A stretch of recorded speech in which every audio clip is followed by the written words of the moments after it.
우리 하나님의 말씀 요한계시록 3장 1절에서 6절 교독합니다. 사대 교회의 사자에게 편지하라. 하나님의 일곱 영과 일곱 뼈를 가지신 이가 이르시되 내가 네 행위를 아노니 네가 살았다는 이름은 가졌으나 죽은 자라다. 너는 일깨어 그 나무가 죽게 된 것을 보라게 하라. 내 하나님 앞에 내 행위에 온전한 것을 찾지 못하노니 그러므로 네가 어떻게 받았으며 어떻게 들었는지 생각하고 지켜 회개하라. 만일 일깨지 아니하면 내가 도둑같이 이르리니 어느 때에 네게 이르는지 네가 알지 못하리라. 그러나 사대의 그 옷을 벗기지 아니한 자 몇 명이 내게 있어 흰 옷을 입고 나와 함께 다니니 그들은 합당한 자유로라. 이기는 자는 이와 같이 흰 옷을 입을 것이요 내가 그 이름을 생명책에서 결코 지우지 아니하고 그 이름을 내 아버지 앞과 그의 천사들 앞에서 시인하리라. 함께합니다. 교회에 있는 자는 성령이 교회들에게 하신 말씀을 들을지어다. 아멘. 저는 오늘 이 말씀을 주제로 네가 살았다 하나 실상은 죽은 자로다. 성경의 말씀을 여러분과 함께 나누기 원합니다. 이 말씀은 사실 사대교회에 주시는 하나님의 말씀인데요, 그 당시 요한계시록에 일곱 교회가 나타납니다. 그런데 하나님 오늘 말씀하시기를 예수님이 영이 그 일곱 촛대 사이를 지나다니시면서 오늘은 사대교회에 주시는 말씀입니다. 그런데 말씀이 처음부터 대단히 충격적입니다. 내가 네 행위를 아노니 네가 살았다 하나 실상은 죽은 자라는 것입니다. 한마디로 껍데기만 그럴듯하고 속의 내면의 영성은 무너졌다는 것입니다. 그런데 놀라운 것은 저는 이 말씀의 핵심이 네가 믿음은 있으나 이 말입니다. 행위는 없다는 얘기입니다. 다시 말해서 오늘 사대교회에 하나님이 말씀하시는 것은 교인들에게 주시는 말씀입니다. 교회의 목회자에게 주시는 말씀입니다. 세상 사람들이 아니고 네가 믿음은 믿습니다 하면서도 실상 네 삶의 행위는 없다는 겁니다. 하나님이 네 행위를 보고 있다는 것이죠. 그런데 네가 행위가 없기 때문에 네가 실상은 죽은 자라는 겁니다. 이 엄청난 말씀이 제 영혼을 충격을 준 것입니다. 오늘날 한국교회가 왜 자꾸만 무기력해진다? 오늘 사대교회 이 말씀이 오늘 한국교회와 어떻게 연관이 되어지고 오늘날 하나님의 말씀이 2000년 역사 흐른 오늘날에 주시는 교훈은 과연 무엇인가? 마치 이 말씀이 이렇습니다. 제가 이 스피커가 있고 마이크가 있습니다. 살았지요. 이게 잘 됩니다. 그런데 저 코드를 빼버리면 어떨까요? 예, 스피커가 역할을 못합니다. 다시 말해서 스피커가 마이크가 정상입니다. 살아있습니다. 그런데 저 손을 빼버리면 살아있는 것 같으나 실상은 죽은 것이라는 것이죠. 능력이 없다는 겁니다. 이것은 현상이고 저 파워는 능력입니다. 본질은 저 파워라는 것이죠. 하나님의 성령의 능력은 본질이고 드러난 현상은 이런 것이란 말이죠. 교회는 현상이고 본질은 성령의 능력이라는 겁니다. 그런데 오늘 성경 말씀하시기를 오늘날 사대교회는 그럴듯하고 멋있는데 일곱 교회 중에 가장 큰 교회인데 실상은 너희는 죽은 것과 똑같다고 성경은 말씀하시는 것입니다. 한국에 1905년도에 존 맥라이트라는 선교사님 오셨습니다. 그분은 한국의 조선시대 평양과 전라도 지역을 돌아다니시면서 복음을 전하고 말씀을 전했습니다. 그의 후손 중에 조셉 맥라이트라는 선교사님이 손자인데 그 가문 대대로가 한국 선교를 위해서 충성하시고 헌신하신 분들입니다. 이 조셉 맥라이트 목사님께서 한국 교회를 진단한다는 책을 썼습니다. 그 책을 보면서 제가 어떤 면에서 동의하는 부분이 참 많았습니다. 그 조셉 선교사님 말씀하시기를 이렇게 말합니다. 오늘날 한국교회 문제는 올바른 성경을 갖다 받아가지고 그 말씀을 제대로 이해하고 적용을 해야 되는데 우리의 먼저 되신 부흥사님들이나 잘못된 이 성경의 율법적인 관점으로 제도화시키고 간수화시켜가지고 오히려 성경을 잘못 곡해해가지고 그리스도의 사랑의 본질을 놓쳤다는 겁니다. 무슨 말이냐? 성경은 너희가 예수님을 사랑하면서 그러면서 주 안에서 올바른 그런 신앙을 자라기를 원했는데, 오늘날 잘못된 교회 사람들은 예수님만 사랑하고 형제 자매를 갖다가 단절해도 괜찮다고 생각했다는 것이죠. 교회를 사랑하기 위해서는 가족과 단절해서도 하나님 사랑하는 최우선 주도 괜찮다고 이렇게 잘못 가르쳤다는 겁니다. 실상은 그렇지 않은데, 본질은 사랑인데, 본질은 하나님의 말씀을 갖다 충성스럽게 지키고 그 말씀에 타협하지 않는 것은 중요하지만, 가족도 사랑하면서 가족도 하나로 연합하면서 충분히 가족을 변화시킬 수 있는 것이 성경의 본질이라는 것입니다. 그런데 우리가 잘못 이해하면은 가족과 단절하면서도 하나님 사랑을 다 주장하다 보면, 율법적으로 해석되다 보면 바리새인적인 모습이 된다는 것이죠. 저는 이 말씀을 갖다 생각해 보면서 이해가 되더라고요. 왜? 내가 대학 시절에, 제가 처음으로 우리 집사님 오늘 없어서 이렇게 말할 수가 있겠는데, 대학 시절에 이제 연애를 했습니다. 저 여학생을 사귀었는데, 내 후배였는데 그 여학생은 모태신앙이에요. 그런데 나는 집안에서 대대로 유교 집안에서 자랐습니다. 그리고 우리 어머님은 무해신 보살님이라고 본명입니다. 독실한 불교 신자입니다. 그런 집안에서 자랐기 때문에 1년에 대체로 11차례 12차례 제사를 지냈습니다. 그런데 내가 사귄 여자친구가 모태신앙이기 때문에 부딪히죠. 그런데 철없는 청년이 사랑하다 보니까 뭐가 진실인지 그 상관없이 여인의 말을 듣게 됩니다. 저희 집안이 제사를 갖다 11차례 정도 지낸다니까 그 여자친구가 한다는 말이 그것은 우상을 섬기는 것이라고, 절대 제사할 때 저라면 안 된다는 겁니다. 철없는 청년이 여인의 말을 듣기 시작했지요. 이것이 남자는 허당이라는 것입니다.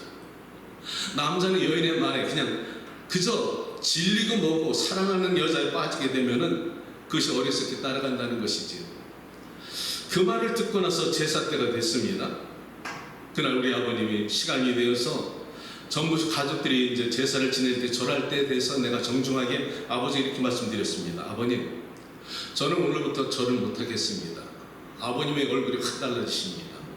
오늘부터 사실 저 얼마 전부터 교회 나가기 시작했습니다. 제사는 드리겠으나 절은 못하겠습니다. 아이고, 뭐 그 결과는 예상했습니다. 저 그날 밤 쫓겨났습니다. 쫓겨나고 나서 그 다음날 이 여학생의 말을 듣고 전도를 받고 나서 절을 안 한 것은 좋았습니다. 성경적으로 맞습니다. 그런데 그 효과가 어떻게 됐을까요? 우리 아버님과 어머님 그날로 인하여서 내 여자친구가 절대 사귀면 안 된다고 극구 반대하기 시작했고요. 저희 집안의 기독교는 완전히 역반응이 일어나갖고 완전히 닫았습니다. 자, 그러고 나서 내가 오랜 세월이 지나서 미국에 청년 때 이민을 와가지고, 제가 1982년도에 미국 왔는데, 미국은 내 삶에 내가 원하던 비전과 완전히 현실은 바닥이라, 청년이 그때 하늘을 바라보고 예수님의 사진을 바라보고 이렇게 제가 넋두리 한 것입니다. 절망이니까 미국에 잘 살려고 꿈을 갖고 왔는데 현실은 바닥이니까, 빌딩 청순하고 있는 청년 내 자신을 바라보니까 너무 한심하니까, 가족의 아버님은 이미 암이 걸리셨고 내가 가장 위치가 됐으니까 캄캄한 거예요.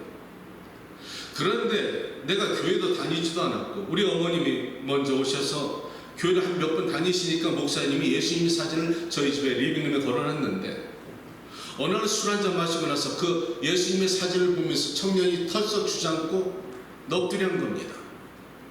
내가 살아있는 하나님이랑 좀 만납시다. 예수님의 사진을 보고 내가 이제 도전을 하는 것입니다. 당신은 내가 듣지 않니 사랑의 하나님이라는데, 정말 살아계시면 나 좀 만납시다. 내가 청년의 꿈을 갖고 여기까지 왔는데 현실은 바닥쳤습니다. 사람들의 말을 듣자니 당신은 사랑이시라는데, 살아계시면 나 좀 만나주세요. 그러면 내가 내 인생 드릴게요. 나 이렇게 술 먹고 넋두리 한 것뿐이 없습니다. 솔직히 그때 내 심정은 알라가 신이면 알라를 믿겠고 부처가 신이면 부처를 믿겠더라.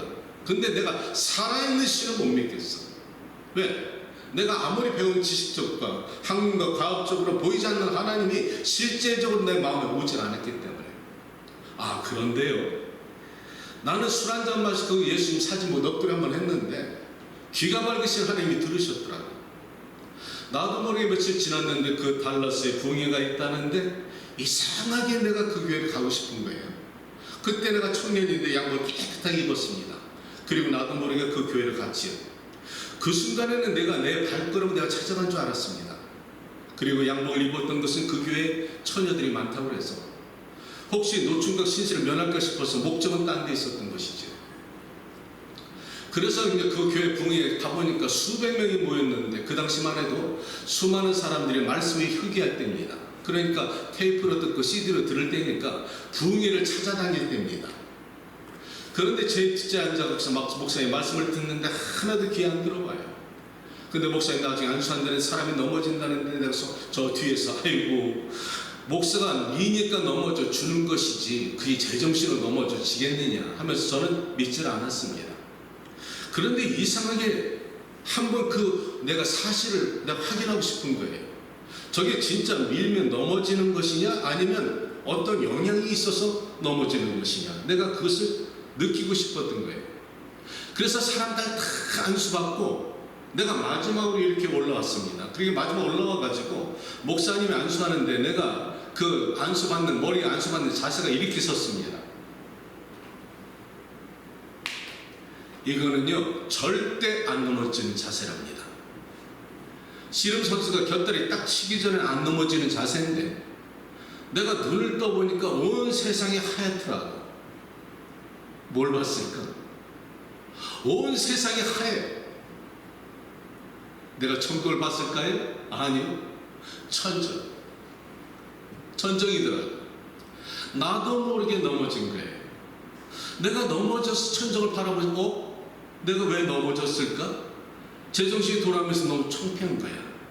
그래서 일어서려고 딱 하는데 몸이 완전히 굳었어. 나중에 내가 넘어진 모습을 바라본 내 동생들이 말하기를 마치 형이 넘어지는데 이렇게 마른 기둥이 마른 막대가 넘어지는 것처럼 이렇게 넘어지더라는 거예요. 저는 그 순간에 다시 한번 힘을 딱 줬는데 완전히 굳었어. 아, 내가 그때 이 생각이 났습니다. 아, 며칠 전에 내가 술을 마시면서 당신이 살아있는 하나님 좀 만납시다. 그러면 내 인생 드릴게요. 아, 이 하나님이 살아계신 거예요. 살아계신다면 어리석은 피조물이 감히 창조주에게 도전하는 거지. 그 두려움이 갑자기 찾아오는데 나도 모르게 눈물 콧물 흘리기 시작하면서 통곡하기 시작하는 거예요. 완전히 굳어가지고 빛이 임하시면서 내 안에 죄가 조명되기 시작하는 거예요. 다메섹 도상에서 바울이 그 빛 가운데 완전히 꼬꾸라져서 눈이 감겨졌던 것처럼 충격을 받은 거지. 내가 그때 하나님이 내 입술을 딱 한마디로 묶으시기를 잘못했습니다. 워낙 잘못하고 변화받지 않은 청년의 삶이 마치 슬라이드처럼 툭툭툭 지나갈 때마다 누워가지고 뻗어가지고 그 생각이 날 때마다 통곡을 하는 거예요. 눈물 콧물이 흐르기 시작하는데요, 사람들 다 떠났어. 나는 어느 순간까지 몇 시간 그렇게 울고 있는데 어느 순간에 난 이렇게 고백했습니다. 하나님, 누워있는 상태에서 나는 오늘 완전히 당신에게 항복합니다. 당신은 나의 하나님이시고 살아계신 하나님인데 나는 당신에게 내 인생을 드릴게요. 아, 그 말 하자마자 더더더더더더 이상한 잘못했습니다 언어가 방언으로 터지더라고요. 자, 내가 그냥 방언을 성령 세례 받은 거야. 사랑하는 여러분들이요, 내가 묻습니다. 내가 그 당시 교회생활 잘했던가요? 11조 바쳤던가요? 예배 다니면서 하나님의 말씀들을 충성스럽게 들었던 청년인가요? 아니, 전혀 망나니 같은 청년이 절망과 탄식 속에서 하나님 있어 만납시다 했더니 하나님이 나를 불러주시고 강권적으로 회개하게 하시고 눈물 콧물 흘리면서 내가 전인격적으로 나에게 회개할 때 성령이 내게 오셔서 죄 사하여 주시고 성령 세례를 주더라는 거예요. 이것이 사도행전의 베드로가 사람들에게 말할 때 이 사람들아 들어라. 너희가 각각 예수 그리스도의 이름으로 세례를 받고 회개하여 죄 사함을 받아라. 그러면 무엇을 받아? 성령 세례를 받을 것입니다. 아멘. 아멘. 바울은 다메섹 도성에 성령 받고 사도했습니다. 베드로는 제자 생활하면서 성령 받고 사도로 갔습니다. 성령 받는 것은 교회 생활 먼저 하거나 성령 세례 받는 사람도 있지만은 성령 받고 나서 교회 생활을 하는 사람도 있다는 것입니다. 무슨 말인가? 성령 세례의 조건은 네 행위가 온전하고 믿음이 좋은 자에게 주는 것이 아니라 내가 전인격적으로 예수 그리스도 앞에서 회개하고 그분을 전인격적으로 영접할 때 변화가 나타난다는 것입니다. 2000년 전에 마가다락방에 있었던 그 성령이 1982년도 내게 임했다면 2000년 역사 속에 성령의 능력과 기적과 역사는 계속 흘러왔다는 것이죠. 이것이 기독교의 진리입니다. 성경은 그대로 우리에게 역사하고 있는데 우리가 믿음이 없어서 받지 못하는 것뿐이지. 자, 그날 밤에 저는 수시간이 지나고 나서 초저녁에 나갔다 새벽에 들어왔습니다.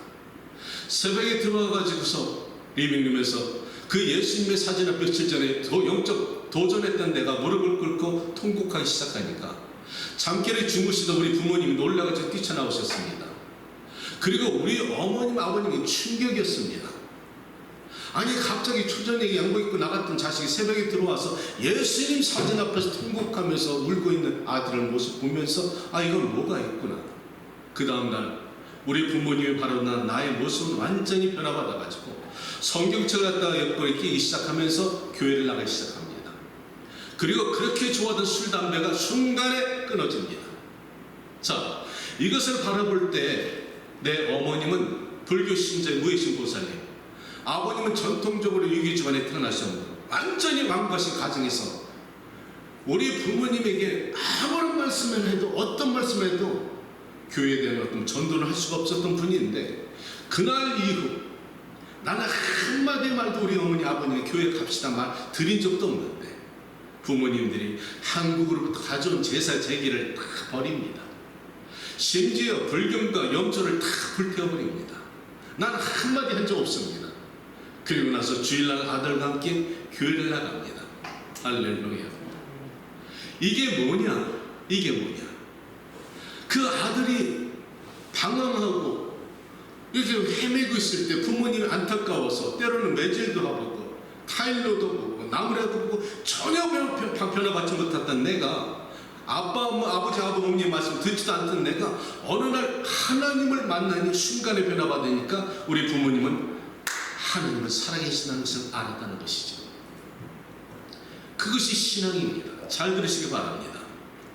우리가 교회를 다니면서 믿습니다 말은 해놓고 교인들이 이렇게 앉아있는데 내 삶에 변화가 없으면 내면에 죽었다면 역사가 나타나지 않는다는 것이지.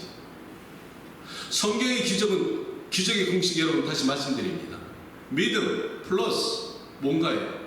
행위 이건 기적입니다. 그런데 문제는 우리가 수많은 사람들이 믿습니다는 잘해. 그렇죠?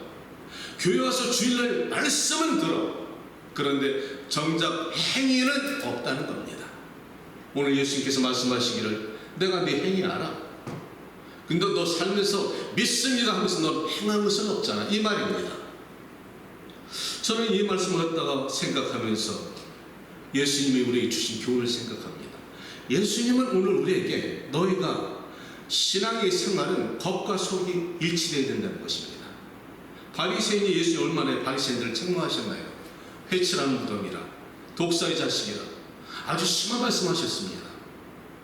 바리새인들은 종교자입니다. 율법을 잘 지킵니다. 그들은 율법을 지킨다면서 부모를 공경하지 않아도 된다고 생각했습니다. 그 아름다운 예루살렘 성전에서 대제사장들이 예복을 입고 화려한 모습으로 서 있었지만 실상은 그리스도의 복음과 하나님의 복음을 전하기보다는 실상 그들은 내면을 썩었다는 것입니다. 이런 말씀을 주시면서 예수님은 너희가 실상은 본질은 사랑인데 율법의 본질은 공의가 아닙니다. 율법의 본질은 사랑입니다. 하나님이 사랑하기 때문에 너희가 구원을 받아야 되기 때문에 법을 지켜야 되기 때문에 그 영혼을 사랑하시기 때문에 율법을 준 것이니까 본질은 사랑이라는 것이지. 그런데 유대교는 본질 떠나서 보여주는 현상만 가지고 주장하다 보니까 공의가 나타나고 심판이 나타나고 비판이 나타나니까 이것이 제도화되니까 사람들한테 올무가 되고 멍해를 주었다는 것입니다. 그것에 정면 대적한 것이 예수님의 말씀입니다. 예수님은 그들에게 독사의 자식이라고 그들을 힐난하시면서 사랑을 말씀하셨습니다. 예수님은 이 땅에 스스로 낮춘 자리에 오셔서 죽기까지 복종하시고 여러분과 나를 위해서 십자가에 대신 죽으시고 목숨을 대신 줬다는 겁니다. 이것을 믿으라는 겁니다. 이것이 예수님의 사랑인데, 자, 오늘 이 사도교회에 주님이 주시는 이 말씀이 오늘날 현대교회에 한번 적용해 보자는 겁니다.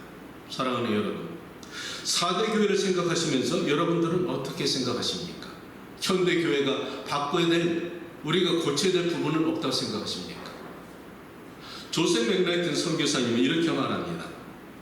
오늘날 교회의 조직은 목사가 마치 기업의 총수가 된 것 같다. 왜 한국 교회가 무너지느냐?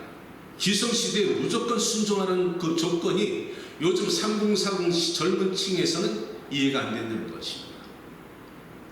한국 교회를 진단하는 이 수많은 사람들이 논문에서 지적한 부분은 오늘날 3040이 떠나는 이유가 5가지가 있다는데, 잘 들어보세요. 3040 청년들이 자꾸 교회를 떠납니다. 앞으로 10년 후면요, 지금 앉아 계신 여러분들 30, 40대는 안 오기 시작하면 교회는 비어져 가기 시작합니다. 이미 많이 비어졌습니다.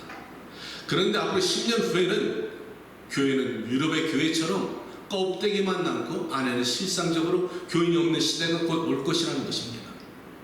유럽의 기독교 역사는 300년 역사 속에서 서서히 무너졌는데 한국 교회는 1992년 시작해가지고 30년 만에 급격하게 감소했다는 것이죠. 이것이 사실상 논문적으로 갤럽 조사로 나타난 것인데, 젊은 층이 교회를 갖다 실망하고 떠나는 이 첫 번째는 목사님들의 설교라는 것입니다. 저는 이 말 인정합니다. 자, 목사님들의 설교가 왜 젊은 애들한테 실망을 줄까? 사실 여기 우리 같은 시대에 사시는 분들이 있었지만은 우리 시대에는 말씀이 희귀했습니다. 그래서 그 유명하신 목사님의 말씀을 들으려면 테이프를 샀어야 되고요, CD를 사서 들어야 됩니다. 그런데 요즘은 우리가 원하는 말씀을 안전자로 유튜브 틀어서 미디어를 통해서 우리가 참 훌륭하신 목사님 말씀을 골라 듣습니다. 한마디로 말씀의 홍수 시대입니다. 그러다 보니까 이 젊은 층들의 귀는 열렸어. 귀는 열고 성경은 알아. 그래서 어떤 목사님의 말씀이 성경 말씀이 옳고 그른 것을 판단할 줄 아는 수준이 현재 교인들의 수준이라는 것입니다. 그래서 웬만한 말씀 지적 수준으로는 젊은 청년들에게 어떤 임팩을 주지 못한다는 것이죠. 자, 그렇다면 한번 권사님 한번 묻겠습니다. 세상의 젊은 청년들에게 설교가 아무리 훌륭하신 목사님들의 설교도 그들의 마음속에 임팩이 안 된다면 어떤 방법이 좋을까? 청년들이 귀담아 들을 수 없는 설교, 그것을 갖다 깨부술 수 있는 한 가지 방법이 있는 것은 영성입니다. 청년들이 건들 수 없는 부분은 영성이라는 것이죠. 영성은 말씀과 기도입니다.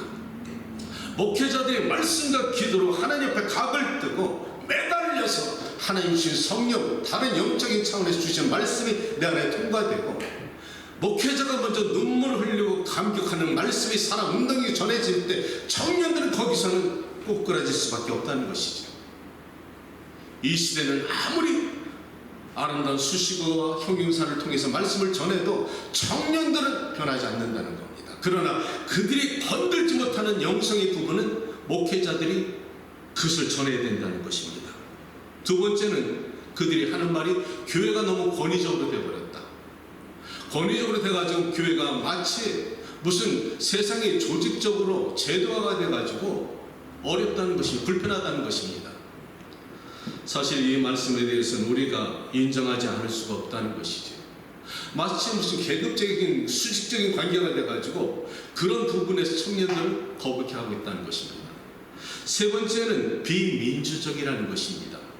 수직적인 관계를 통하여서 청년들이 어떤 발언할 수 있는 기회나 청년들이 어떤 그 사상을 그 교회, 당회나 어떤 목회자에게 나눌 수 있는 그런 공간이 적다는 것인데, 네 번째는 또 불투명하다는 것입니다. 이거 사실 솔직히 거북합니다.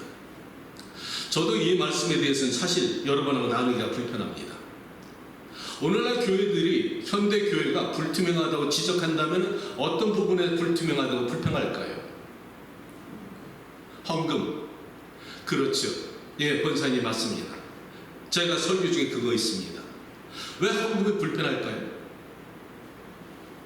예, 권사님 말씀처럼 성경에 있는 헌금은 몇 가지 되질 않습니다. 그런데 청년들이 바라보는 현대교회에서 요구하는 헌금은 임직헌금, 절기마다 헌금, 또 어떤 무슨 특별 헌금, 특세 헌금, 이런 헌금이 성경에도 나타나지 않는 헌금을, 건축 헌금, 어디에 나가면 또 어떤 특별한 헌금까지 다 하다 보면 청년들에게는 이해가 안 된다는 겁니다. 교회는 청년들과 교인들에게 하나님의 말씀대로 순종하고 헌신하고 희생하라고 요구하고 말씀을 전하면서도 정작 목회자들은 자신들의 말씀과 생활이 일치가 되지 않을 때 청년들은 그것을 정확하게 보고 있고 거기에 실망하고 목회자에 대한 신뢰가 떨어진다는 겁니다. 더군다나 왜 목회자가, 교회는 재직회가 있고 당회가 있고 공동위회가 있습니다. 그런데 공동위회는 1년에 한 번 정도 전체 교인들이 나와서, 재직 교인들이 나와서 이 나누는 관계 속에서 이 재정적인 보고를 할 때 목회자의 목회 사례비에 대해서 교회가 투명하지 않을 때 청년들은 묻습니다. 왜 그것은 가려졌습니까? 그 안에 왜 이렇게 투명하지 않은가요? 그렇게 말하면 어떻게 교회가 반응할까요? 믿음이 없다, 까탈스럽다, 믿음이 없는 것을 판단하고요, 그 청년들은 결국 상처받고 떠나는 경우도 있다는 것입니다. 그런데 사실 솔직히 말하면 목회자의 사례비는 감출 내용이 아닙니다. 구약에 하나님께서 이스라엘 민족에게 12지파의 각 지파에게 11지파의 땅을 분배해 줬습니다. 그래서 그 땅을 분배해서 각자가 살 수 있는 여건을 허락하셨다는 것이죠. 그러나 레위 지파하고 제사장은 땅을 분배하지 않았습니다. 그들은 하나님께 드리는 헌물을 통해서 일정 부분을 거기서 먹고 거기서 생활하며 하나님께 예배를 중점으로, 제사를 중점으로 헌신할 수 있도록 서포트를 했던 것이 구약의 그 제사장들의 섬기는 모습이었습니다. 신약에도 마찬가지입니다. 초대교회 베드로 사도들도 모든 그 성도들이 드려지는 헌금을 통하여서 말씀과 기도에 전념하고 목회자가 생활할 수 있게 해주고 목회자들이 거처할 수 있는 처소까지 준비해 주는 것이 원래 교회의 목회자의 그런 자세입니다. 살아있는 교회를 저술한 존 스타트 목사님도 정확하게 그 부분에 대해서는 교회가 그것을 해줘야 된다고 말씀해 주고 있습니다. 그런데요, 그렇게 정확하고 교회적으로 성경적으로 투명하게 말씀해 줬는데 왜 그런 부분에 투명하지 않고 비밀스러울 때 그 당연하게 젊은 층들은 모를 수가 있다는 것이, 이거 투명하지 않으면 그들은 교회를 신뢰하지 않는다는 겁니다. 또한 여러 가지 부분 속에서 목회자의 변질을 갖다가 청년들은 무관심하게 있는 것이 아니라 목회자가 명예, 권세, 성적으로 타락할 때 교회는 자동적으로 온 나라, 온 백성에게 신뢰를 잃게 됩니다.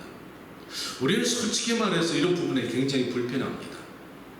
그런데 저는요, 솔직히 말해서 이런 부분에 제가 불만이 있습니다. 저는 미디어 부분에서, 언론에서 불만이 있습니다.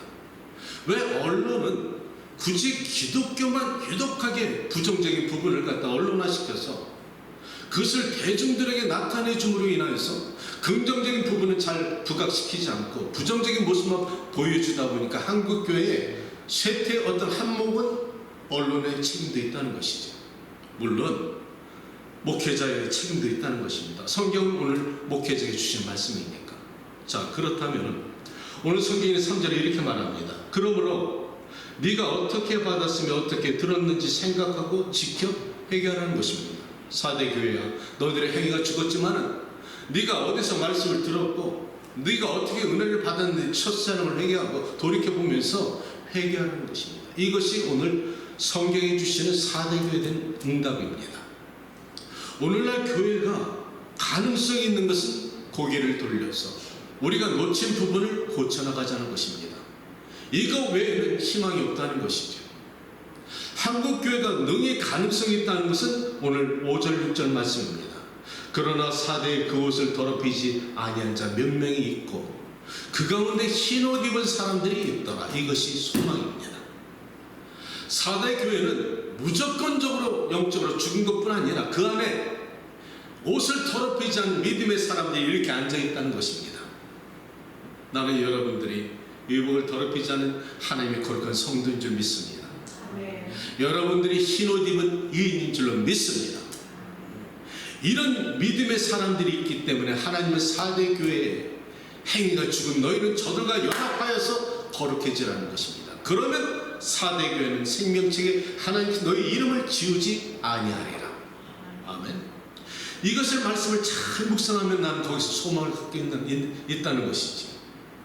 한국교회 홍정길 목사님이 이런 말씀한 적이 있습니다. 한국교회는 자정 능력을 잃었습니다. 아니요. 아직도 내가 알기로는 바르게 무릎을 꿇지 않은 7,000일을 하나님이 남겨두신 것처럼 한국교회는 가능성이 있습니다. 한국교회 사실 1960년도에 기도원이 2,200개였습니다. 그런데 오늘 기도원이 거의 없습니다. 왜 그럴까? 기도원의 자정 능력을 잃어버렸어요. 목적과 본질을 놓쳐서. 그런데요, 그 가능성이 있다는 것은 오늘날 한국교회 올바른 목회자들이 다시 한번 부흥의 불길을 일으키면 가능하다는 것입니다. 한국교회에 그 영성을 이끌어 오신 홍정길 목사, 그 네 분이 계셨죠. 홍정길 목사, 그리고 이동훈 목사님, 하영조 목사님, 그리고 옥하나 목사님, 그리고 순복음교회 조영규 목사님, 이런 훌륭하신 믿음의 선배들께서 한국교회를 잘 인도해 주신 것은 맞습니다. 그러나 우리가 여기서도 미국에 가능성이 있는 것은 미국 교회는 무너져 가고 있고 우리 현실입니다. 그런데 미국 교회 가능성이 여러분 뭔지 아십니까? 한국 교회입니다. 한국 교회가 미국 교회 무너져가는 영성을 지키고 있기 때문에 미국 교회는 아직도 술집이 안 되고 세상에 팔려져 가지 않는 것은 한국 교회가 존재하고 그나마 영성으로 붙잡고 있기 때문에 가능하다는 것입니다. 나는 여기서 그 가능성을 본다는 것이지. 하나님은 실로의 성소에 등불은 꺼지지 않았다는 것입니다. 하나님의 거룩한 성전에는 하나님의 허락하심 없이는 성소의 등불은 꺼지지 않았다는 것이죠. 그러나 목회자의 변질에 대해서 엄격하게 오늘 성경을 말씀해 주고 있는데 오늘날 목회자들이 주시는 말씀은 거룩해져야 된다는 것입니다.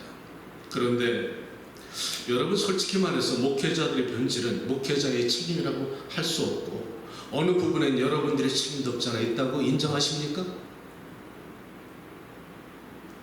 사실 교인들이 목사님 사랑하는 거 고맙지요.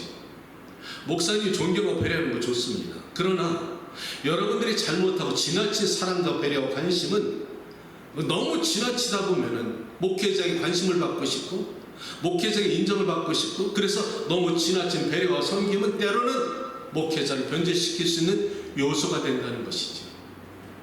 그것이 익숙해지면은 내가 익숙해지면은 그것이 당연하다면서 받는 것은 변질되는 과정이라는 것입니다. 그래서 나는 내가 사랑하는 그 미국에 내가 존경하는 분들이 몇 분 계셨습니다. 자마의 김충근 박사님 돌아가셨지요. 청년들을 위해서 평생 목숨을 다하신 분. 그리고 빌라 안디옥 교회 호승기 목사님, PGM 선교 사역으로 전 세계 자비랑 선교사를 보내신 분. 그리고 나서 그 포폴티 윈도 사역을 하시는 프라미스 교회 김남순 목사님. 참 많은 이 시대에 죽어져가는 영성을 다시 회복시키는 몸부림치는 목회자도 있다는 것입니다. 그런데 내 영성은 사실 호성기 목사님한테 많은 영향을 받았습니다. 그분은 나랑 동문이었지만은 같은 동역자지만 내가 그분을 존경하는 것은 그분은 은퇴할 때 교회에서 그 목사님에게 집 한 채를 드렸습니다. 그런데 이 목사는 그 집을 교회가 준 집을 교회에 다시 환원시켰습니다. 그리고 자신이 죽을 때까지 교회가 서포트만 해달라. 그분은 모든 것을 교회로 돌려드리고 철저히 자신을 내려놓은 사람입니다.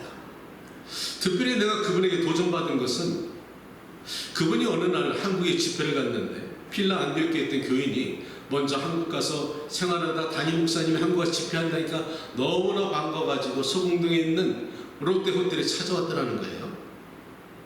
그래서 그 집사님이 목사님 제가 오늘 어차피 특별한 일이 있어서 저녁 식사 대접하지 못하고 저 상층에 있는 레스토랑에 예약을 다 해놨으니까 시간 돼서 시장 가셔서 마음껏 드시기 바랍니다. 이렇게 예약을 끝내놨다는 거예요.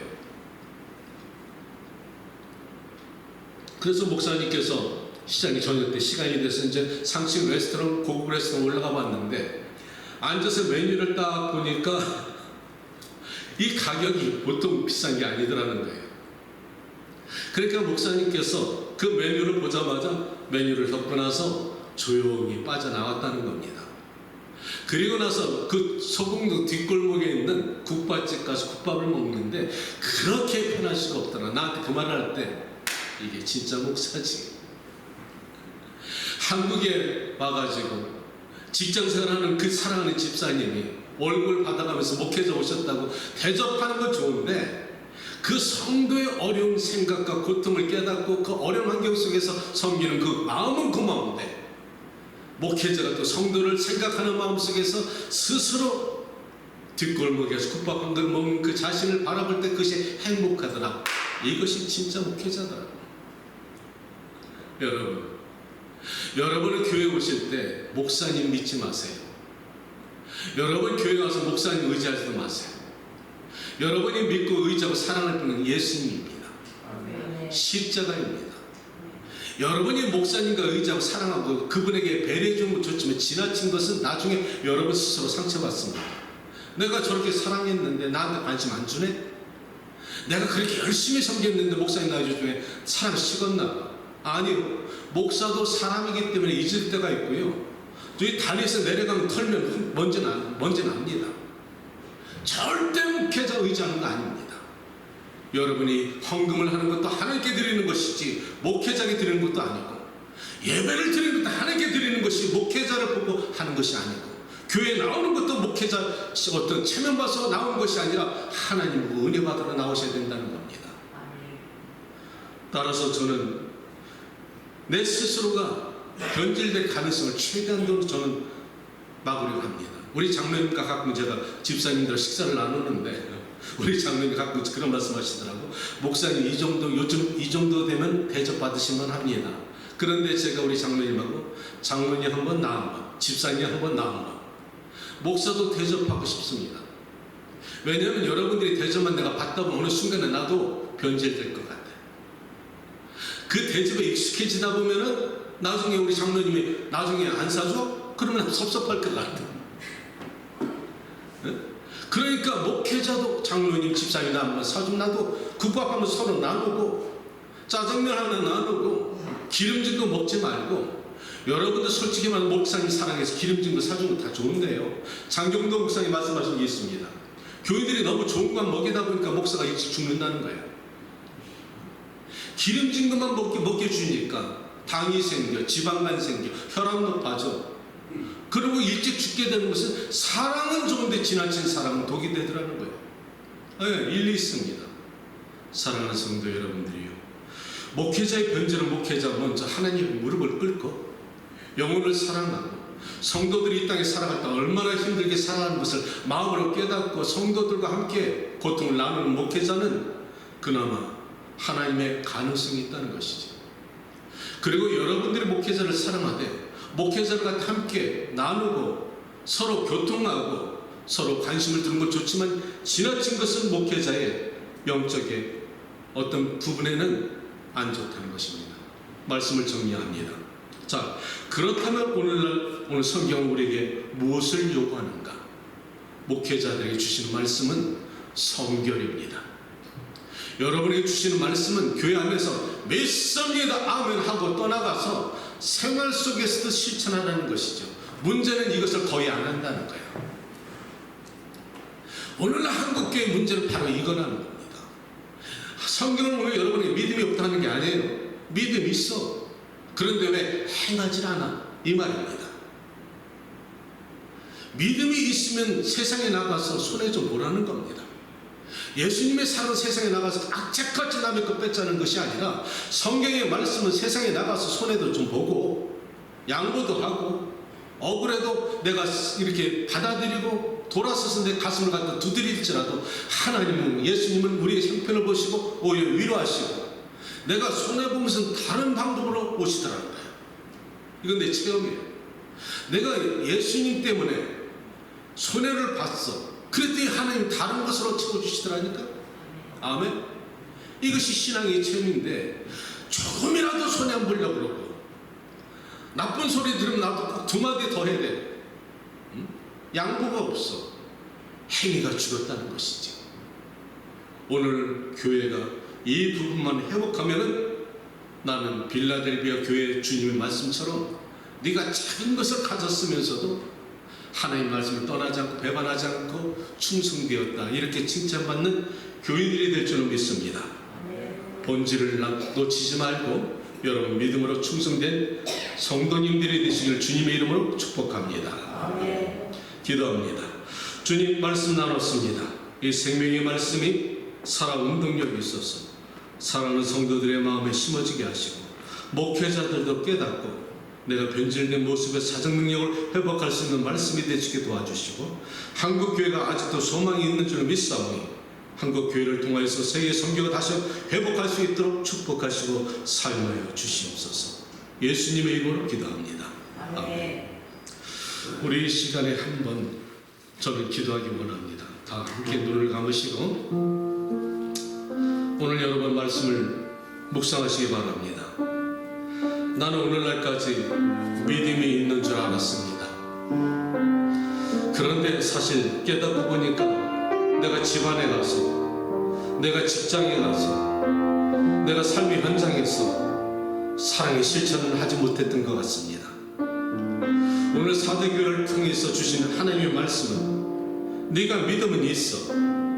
그런데 네 행위는 어디 있느냐? 그렇다면 네가 사는 것 같으나 실상은 죽은 자가 아니더냐? 성경은 우리에게 이렇게 말씀해 주고 있다면 주님 어찌해야 될까요? 작은 불꽃 하나가 세상을 밝히는 것처럼 나 하나 변화가 내 가정을 변화시키고 교회를 변화시키고 사회를 변화시킬 수 있다면 남이 변화받기 전에 먼저 나를 변화시켜 주시옵소서.